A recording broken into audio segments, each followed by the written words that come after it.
গেলেন আব্বা, আমারও লগে কইনা নিয়ে যান আব্বা।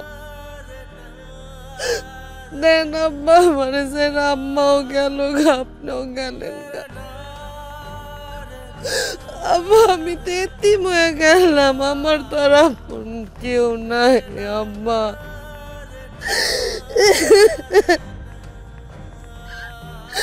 আমি এতিম হয়ে গেলাম আল্লাহ। এইভাবে কবরের পাশে দাঁড়ায়া কান্নাকাটি করলে তোমার আব্বার আত্মা কষ্ট পাইব। চলো বাড়িতে চলো।